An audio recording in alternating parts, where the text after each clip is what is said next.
I would if I could. I wish I was a plant. That was And fun. I could get all of it. This is just a really ripe time for us to be in schools, taking kids out into the garden, teaching them to grow their own food, and also teaching them about the science behind that.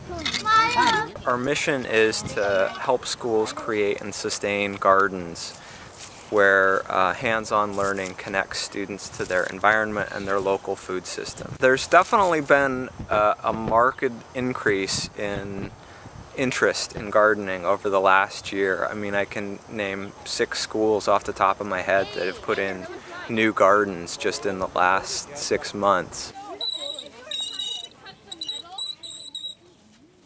The idea behind School Garden Project is that not only are we providing schools with the advice about how to start a garden and build it, but we're also there to help maintain the energy to keep the garden going. We have broccoli today. What else do we have in there? Through our educational programs, we're actually sort of taking the reins from the teachers and we're bringing in our specific expertise on garden-based education. And we're doing our educational programs in 12 elementary schools this year. We'll have more and more come out. I've been learning with the kids. Like, I've seen the evolution of this garden and of 12 different gardens this year. And that's been a really cool learning experience because I've worked in gardens, in various community gardens before, but have never really been with one for so long.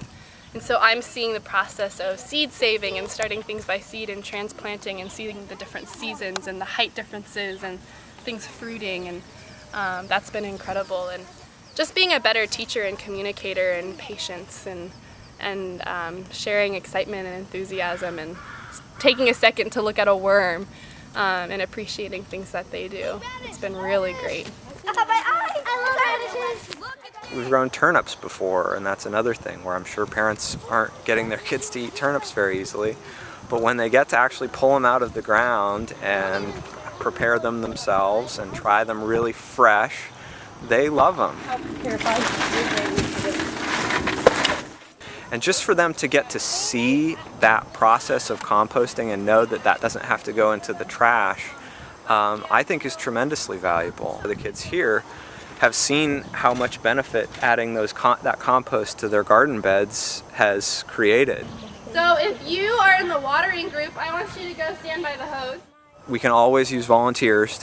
When we have volunteers at a garden session, we can do things that we can't do if it's just one staff person and a teacher.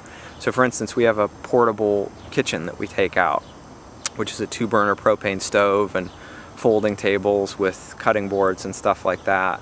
And so if we have volunteers who can take over that cooking thing, Tracy can be doing the teaching part, and we can plug volunteers into cooking a stir fry out of the gardens. In terms of our vision for what a successful school garden looks like, it involves a consortium of dedicated teachers, school staff, parents, community members, and then School Garden Project can come in as a partner with all of those other entities. I thought we'd get some weeds right here.